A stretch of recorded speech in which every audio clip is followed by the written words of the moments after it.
am I? Moon landings, yes. Sorry, I'm seeing flashing things in front of me on my screen. I just got distracted there for a second. Suddenly I saw my face pop up, and I don't know why my face popped up on my screen. It's a horrific sight. So also, everything we've been told about the Second World War, who are the instigators, who are the bad guys, everything we've been told is a lie.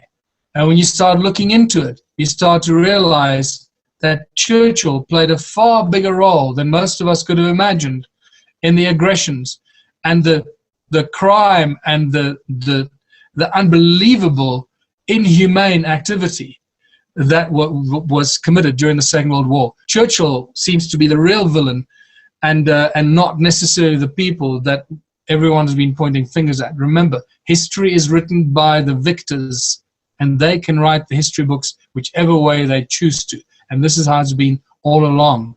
And the victors, as you may know by now, are the global elite and the royal bloodlines that have been holding us hostage, enslaving us as humanity for so many thousands of years. But now we're waking up, and we're starting to understand this enslavement on so many levels. So it seems to me that if all the most recent events, from the 9/11, from the moon landing, from the wars, the Second World War, the First World War, the Korean War, the Vietnam War, the Iraqi War, all these recent events, down to the Napoleonic Wars, to the ancient wars, what we actually know and don't know about Alexander the Great, how great he was for invading the world and killing and maiming and destroying people, how everything seems to be a false flag and manufactured and told by those who control the printing press, who control the media, who control the word of mouth of their time. And in ancient times, it was a certain group of people that controlled the knowledge and information that went out, and that knowledge and information was spread to the lands and to the people in the form and the way that they spread information in their day. In the 30s and the 40s, information was spread in a certain way, through mostly radio. Then television came in, and suddenly television became the voice and the instrument of spreading information. Newspapers, obviously, since the turn of the century and before that already, newspapers were a main carrier of information and disinformation and a propaganda tool for those who control the printing press. So you realize that everything we've been told is a lie, and everything seems to have been stacked for thousands of years to keep eroding the truth and keep growing the lie, so much so that we don't even have the foggiest idea what the truth may be or how far away from the truth we are. Because the best way to tell a lie, as you may or may not know, is to stick as close to the truth, but weave in some very shady information. That then makes it very difficult to distinguish the truth from the lies. But sometimes the lies can be so big that we simply cannot believe that it's a lie. And that was the Goebbels propaganda machine. And just like the United States government propaganda machine is all about, the lies are so huge that people simply cannot believe it. I mean, 9/11, there's still people in the USA that believe that a bunch of Arabs hijacked some planes and flew them into the towers. It's insane. They do no research. They simply buy and swallow what they've been fed by the media. So, now that we know that everything is a lie, it's quite possible that pretty much everything we've been told throughout our whole human history was a manufactured event to create a certain result, to have a certain result so they could then manipulate the people into doing certain things. And NASA are one of the biggest liars. The more you start studying NASA, you realize how they lie about pretty much everything. It is unbelievable. One of the greatest deceptions is that most of us believe that a picture of planet Earth has been taken from space. Well, to my horror, I realized quite recently that that is actually a lie. Not a single picture has ever been taken of planet Earth from space. This might come as a shock and horror to many people, but this is the absolute truth. It's called the blue marble, and the blue marble has gone through various stages. The first one taken in 1972, which is the most popular and the famous one, with Southern Africa, strangely enough, right at the center point. And the blue marble has taken on many shapes. And this is the guy that actually created the blue marble, a guy called Robert Simon. And he very proudly talks on his YouTube clips how he was given the task to create the perfect image of the ball Earth, of the planet, by using compilations of low Earth orbit images and compiling them together to create a complete image of what the Earth would look like from space. Okay? If you don't know this, please go and do your research, because now we're getting into the biggest lie of them all about NASA's space exploration and what's been going on right under our noses. And we're so dazzled and amazed by the lies because they're so big. We cannot imagine that somebody could possibly put together something so large and the lie that has been perpetuated on such a grand scale. So blue marble, Robert Simon, the creator of the image of our planet, which is a lie. This is one of the great examples that are often used, the difference between the blue marble in 2012 and then a year later in 2013, where you can see on the left the shape and size of the United States that takes up pretty much half of the world. And on the right-hand side, a year later, the United States has suddenly shrunk to be about half of the size it was a year before. Same, apparently, a picture from space. Right. If you believe that, you'll believe anything. And this is how NASA gets away with it. What I found fascinating, even when I watched the full 1.5 hours of the Apollo 11 1969 launch, what came to mind is the many thoughts I've had watching numerous launches of space shuttles and other rockets and other, satellite rockets that apparently take satellites into space and so forth. You never ever see a rocket go straight up into the sky. Surely the shortest way from Earth into space is straight up into the sky, not on some weird trajectory. And even in the Apollo 1969 footage, what I found absolutely shocking is that within about 3 minutes of the launch, Apollo 11 is not flying up into the sky. It's flying horizontally, and it's about 102 miles high. In fact, Apollo 11 never went higher than 102 miles into that part of our atmosphere, or mesosphere, or stratosphere, whatever it is called at that altitude. And they've got all kinds of reasons and very complicated technical and mathematical formulas that they bring you, which is all lies and BS, just to confuse those that don't have enough knowledge and information. And most people don't have enough knowledge and information. And this is why we buy all their BS all the time. We just swallow it up. So what I found is that the trajectory of pretty much all the rockets and shuttles launched by NASA are very, very strange. They never go up. It's always this weird trajectory. And then within 3 minutes, let me tell you, of the launch of Apollo 11, within 3 minutes, the rocket was too far to be picked up by cameras. So what they then do, they switch to animation mode, and the rest of the world watched the entire Apollo mission and the moon landing in animation mode. That was the original Apollo moon landing. We watched a bloody animation of the event. And then they switch over to Pinewood Studios in England, where all the scenes on the moon were shot by Stanley Kubrick, and this is what was broadcast to us. That is how big the lie is. The entire moon landing thing has been an ongoing lie.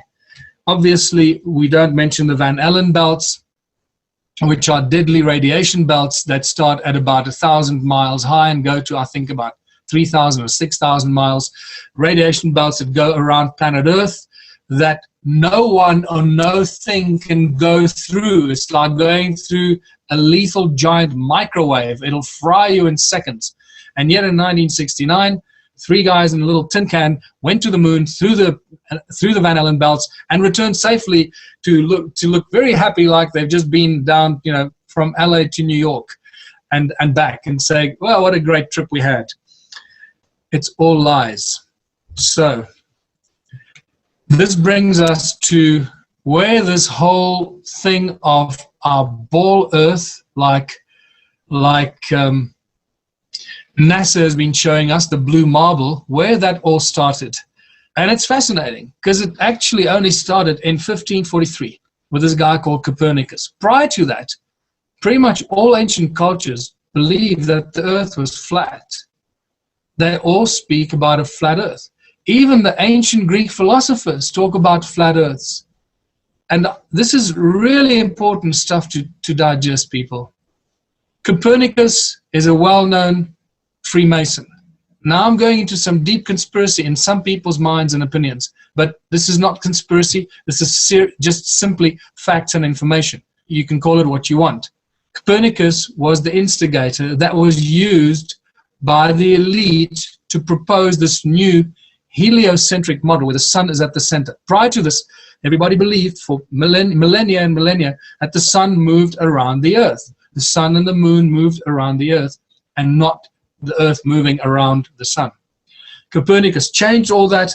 Obviously, the Catholic Church was not happy with that. Isn't it interesting that the Catholic Church in those days was not happy with that, and yet today they're promoting a whole new ball earth philosophy. Then about 60 years later comes along this guy called Galileo Galilei, who takes this thing to a whole nother level. He makes this little puny little telescope that is a lot weaker than most of the powerful binoculars today, or camera lenses that can give you, 60 times magnification and 100 times magnification. And Galileo Galilei miraculously sees the moons of Jupiter with his little telescope that magnifies only 30 times. And suddenly the whole heliocentric and a ball earth philosophy gets even more entrenched. And there it is.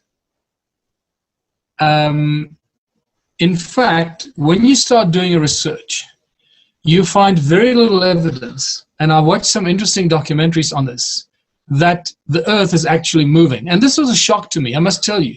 This was an absolute shock to me when very recently I watched a documentary. In fact, I posted it on my Facebook page because it blew my mind so much, where all the most current, recent scientists from all the universities, from Mika Koku, who you often see, all claiming that there is no real scientific evidence that the earth is moving through space. Do with that information what you want. I'm going to carry on here. Then around 1680, this guy comes along, Isaac Newton, and suddenly, we all know he was a very advanced Freemason as well. It's very important to keep tabs on this, people. All these instigators of new ideas and thoughts throughout pretty much all of human history are all renowned Freemasons, especially in the last 1,000 years. Okay. Or especially in the last 500 years, should I say. So Isaac Newton comes along and suddenly he brings this idea of gravity to us. And remember that this is an observation that he made, and suddenly gravity becomes a new force, something that we observe but we cannot explain. And it seems that it was all perfectly stacked new ideas to promote a whole new concept of a ball earth, where previously nobody cared about gravity because everybody knew the earth was flat. So suddenly you start seeing the evolution of the idea and the thought. And if you're new to this, keep your mind open, because I'm going to share some interesting things with you that are very easily explained. So gravity is this something that we observe, and when you ask any scientist or any astronomer, any mathematician, any physicist today to explain what gravity is and how it works. It cannot be explained. This was another thing that really blows your mind when you realize how little we know about something that we just take for granted and believe someone that wrote a whole bunch of rules and laws about this thing called gravity, this new force. Well, you'll find that all the things that we've covered, sound that gives rise to sound and resonance that give rise to magnetism, moving magnetic fields that give rise to electricity, and the manifestation of all matter and all everything in creation out of sound and resonance, and therefore everything has a magnetic capacity to it, because everything comes out of sound and resonance creates magnetic fields. Therefore, it is a lot easier to explain gravity, what gravity actually is with the understanding of sound and magnetism. Remember that your heart has its own electromagnetic field around it. The way that the blood moves through our veins makes a sound, and that sound that the blood makes as it moves through your veins, as it spirals through your veins, that sound creates a magnetic field and an electromagnetic field in our body that extends beyond our body. And then you got to ask yourself, what makes your heart beat? You know, and when you go to medical school, or when I studied pharmaceutics, they teach you all this nonsensical garbage as to why your heart beats. It's all these nonsensical ideas that actually have no scientific backup. Your heart beats because it's connected to the primordial source frequency, the source code, the sound of creation. That's what makes your heart beat. And that same sound that makes your heart beat creates the electromagnetic fields around our bodies. And now we start to understand what gravity most likely is. It's another magnetic effect. Sound manifests matter, creates magnetic fields that create electricity and the electromagnetic universe. Everything is affected by sound and magneticism, sound and resonance and magneticism, or magnetic fields. And especially us, we are connected to everything.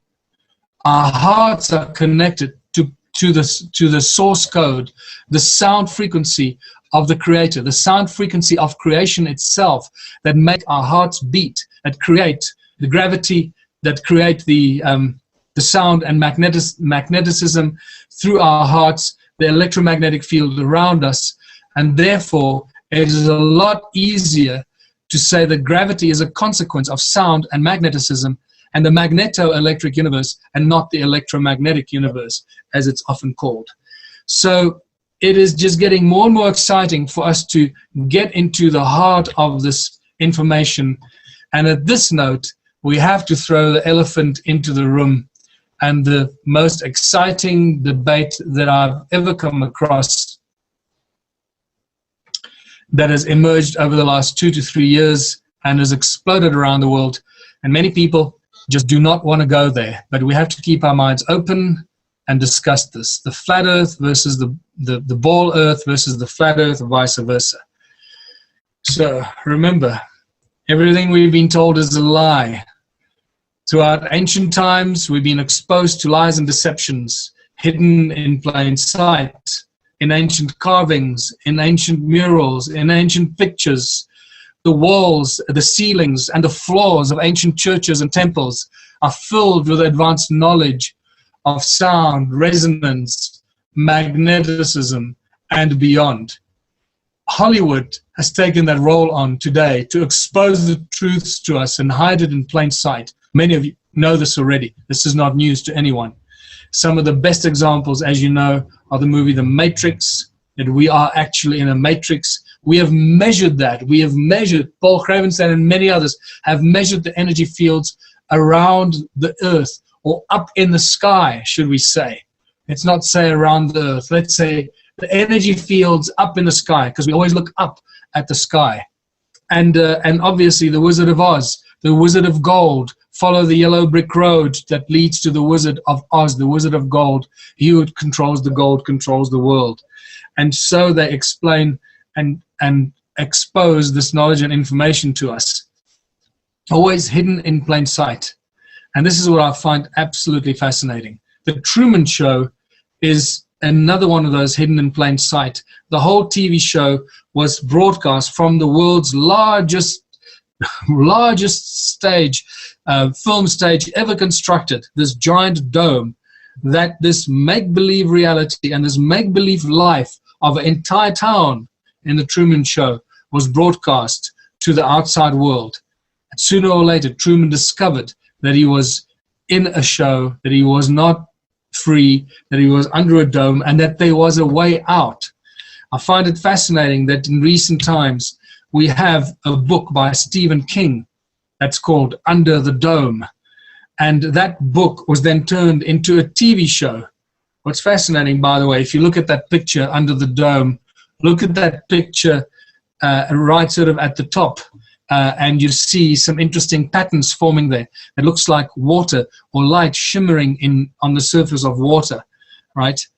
And this is Under the Dome, the TV show, the TV series. And this brings us to the maps of the world of ancient cultures. And we realize that ancient scripture in pretty much all ancient civilizations talk about this flat earth and this firmament in the sky that was created by God or the Creator. It talks about how God creates the heavens and the earth, and how God then puts the firmament in the sky to separate the waters of the heavens from the waters of the earth.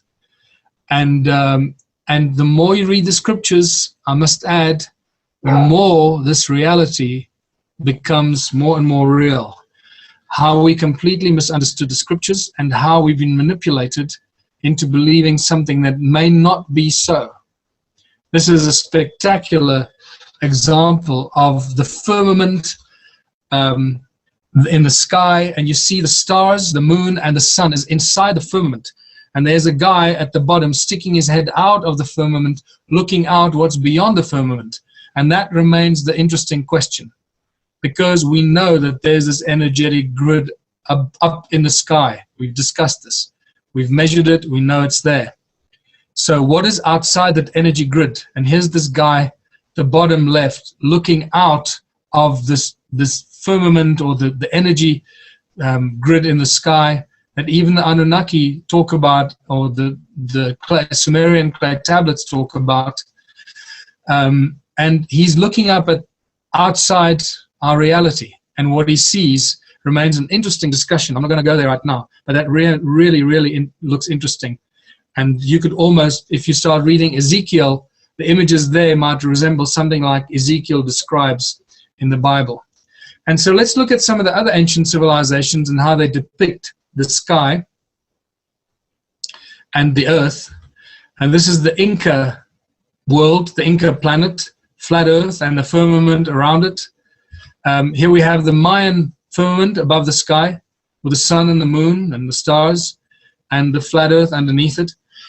And notice that the flat earth doesn't stop where the earth is. It actually goes and continues as a spherical form, a spherical shape underneath. And here we have a Navajo Indian firmament and the shape of the world. Again, from this dome, the firmament above the sky, to and going underneath. And we suddenly realize that this on the left here we have an ancient Hebrew understanding of the world and our reality, and the waters above the firmament, waters of the heavens, and the sun and the moon being inside the firmament, and then the earth and what's underneath the earth, and the great deep, all one giant big sphere. And suddenly we realize that this model of a flat earth in the center with a firmament at the top and the continuation of the spherical sphere underneath is very similar to the images on the right, as you can see, of the double torus that brings energy from the top and the bottom and then expels the matter and energy at the equator, right? And suddenly we have a much better understanding how it is possible that the Earth could actually, in fact, be flat on the surface because of the sound resonance and the magnetic fields, and even the electron model that I showed earlier, the electron model that I should put in here, that actually shows us exactly this kind of manifestation of energy and matter at the equator. And I'm not going to go into this. This is going to be for another presentation. What's fascinating even more is the fact that the United Nations map actually shows the flat Earth map the same way as being promoted by the Flat Earth movement and those doing the research in that area. What's even more fascinating that in January 1907, on the front page of the Hawaiian Gazette, and I think also in the Honolulu News, they featured this ancient map that was found in Tibet and then brought to Honolulu, or brought to Hawaii, and they published this map of an ancient world showing the flat Earth map, and outside the Antarctic wall, which is outside of the flat Earth map, we see dozens of giant pieces of land. So this really poses a question. What's going on here? Who is lying and who's telling the truth here? Admiral Richard E. Byrd, who became one of United States' most celebrated explorers, and in an interview in 1953, I believe, he clearly talks. He was called the most famous explorer in American history. He was one of the few people, if not the only one, that crossed the North Pole and led an expedition. He was also a promoter of the whole hollow earth or Agartha principle. He actually claims that he somehow entered another world, another realm that seems to be inside the earth, which he couldn't explain. And then Admiral Byrd also did a major Antarctica expedition with planes and ships and a huge team of people. He had several expeditions to Antarctica, which you can go and do your own research.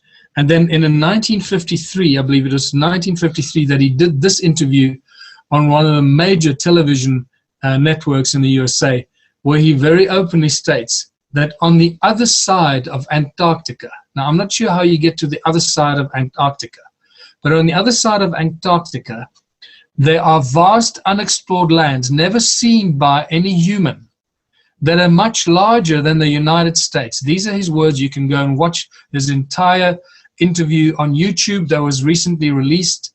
Admiral Byrd, one of the most celebrated explorers in the United States history. And that really tells us that there's stuff going on beyond Antarctica that we don't know. And this is why Antarctica is a no-go zone. And the Antarctic Treaty was signed by all the major countries in the world. No one can own it. Nothing can happen there. And a number of countries have stations there that do apparently experiments and research in Antarctica. But before we finish this debate on the flat Earth or the ball Earth, I went into this about 2 years ago. It came to my attention. I ignored it for the first year, just like most people do. I just thought this whole flat Earth movement was a bunch of nonsense by a bunch of ignorant people that are just trying to distract us from reality and what's going on. Just another distraction, and I thought there was possibly an infiltration by the elite to just confuse us. And then a year later, I started looking at it more seriously, and I thought, let me explore what these guys are saying. Let me see if there's any merit to what they say. So I was looking for some undeniable, irrefutable scientific facts that I could hook myself into. And I found that in the very simple realization that there is no curvature. And this simply blew my mind. So I urge you, those that are really struggling with this flat Earth thing, the ball Earth versus the flat Earth, go out there, do some research, and look at the curvature issue. This is the most important scientific, irrefutable fact that will hopefully launch you on a more detailed journey of research. And this is a view from Michigan City to Chicago across Lake Michigan. That view across there, I believe, is about 40 miles. Well, 40 miles across the lake, Chicago should be completely invisible. If you use the mathematical formula to calculate the curvature of the Earth, the curvature of the so-called horizon, beyond which ships disappear on the ocean, which is absolute nonsense, and you'll see why when you start to research this, we should not be able to see Chicago at all. Maybe the top of that tallest tower will possibly be seen, because from 40 miles away, that Chicago should be about 1,060 miles, 1,060 feet below the horizon based on the curvature. The formula to calculate the curvature of the Earth, of the horizon, is 8 times distance in miles squared. Okay, if you don't know this, remember this. If you do research, you'll find it very quickly. 8 times distance in miles squared. So this is 40 miles. So 40 times 40 is 1,600. So it'll be 8 times 1,600, and you get the answer in inches. Do those numbers, and you'll see it's impossible to see Chicago from Michigan City if the Earth was a ball, and therefore there is no curvature. No curvature from any height.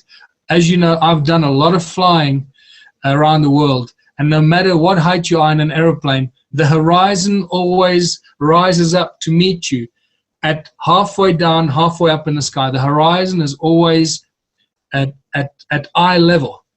And there is simply no curvature. I do this every time I fly. I pick up one of the menus or something in the pocket in front of you, and I put it up against the window, and you can see it's as flat as possible.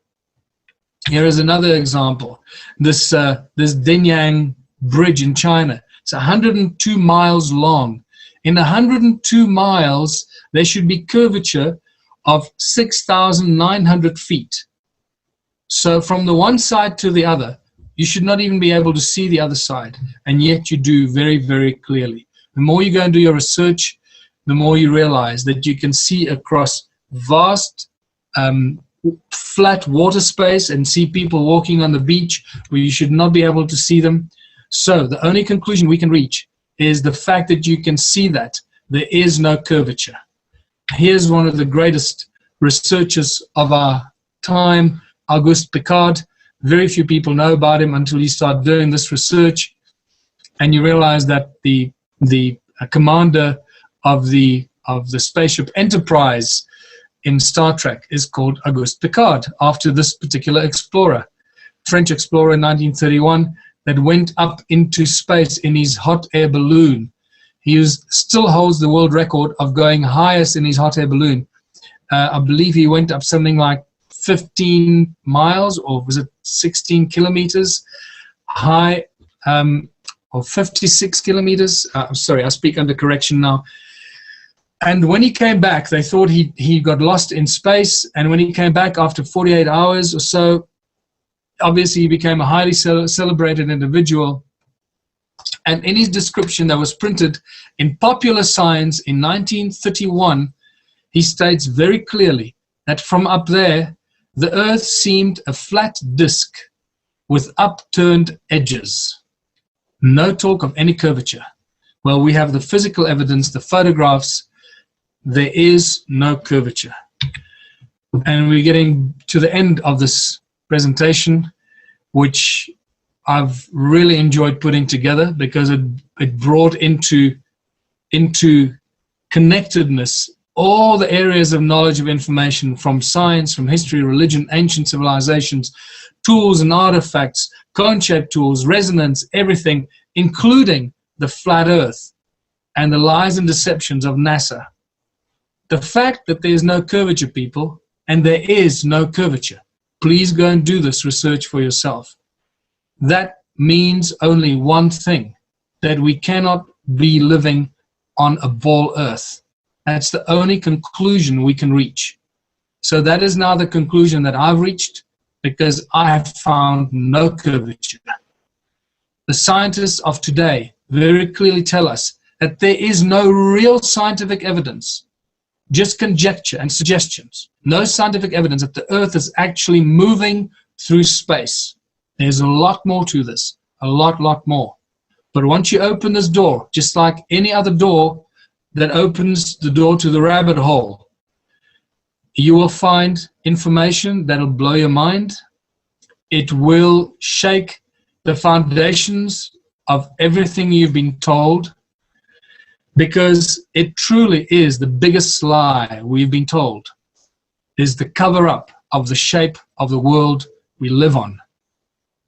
And I believe that our understanding of sound and magnetic fields, as I've showed you, and how the torus shapes and the torus effect actually works, of sound, matter, and magnetic effects, how that actually promotes the existence of a flat earth, of a flat piece of matter, of soil, of earth with water on it, that is surrounded by an energetic field above and below.